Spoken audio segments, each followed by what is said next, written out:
Thank you very much. Both speakers, thank you very much for the speeches. Both speakers pointed to the new member states, post-communist countries, I would say, from the point of view of increased levels of corruption. Coming from Hungary, I don't want to challenge you on that point, that there's a lot of corruption in our countries. But have you done any analysis and research on Western countries' role in this phenomenon? Have you ever researched the whole privatization process, for example? Who was it? Who was it who bought our national properties for pennies?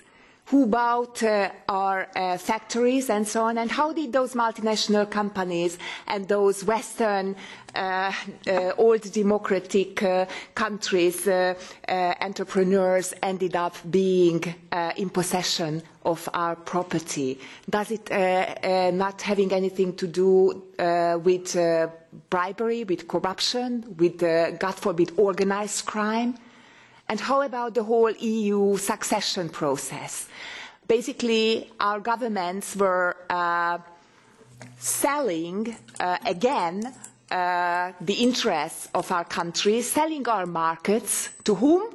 To old Western democracies, selling our agricultural land.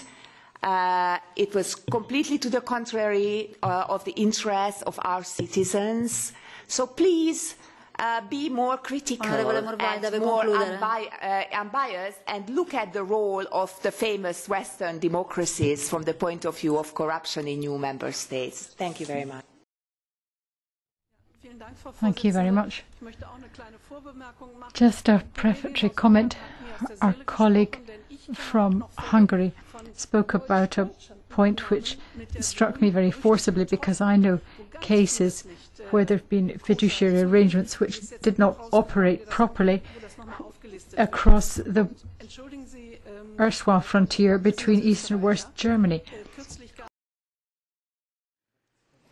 The point about corruption has been not just, within the East, is a point well made. I'm not a defender of multinationals.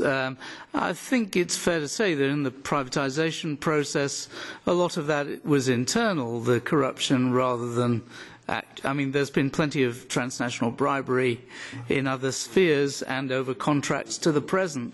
But I don't think the privatisation process, whether in Treuhand or otherwise, was so much a transnational business. Another element which I didn't really have time to explain, but which is considered to be a root factor for corruption in Western democracies,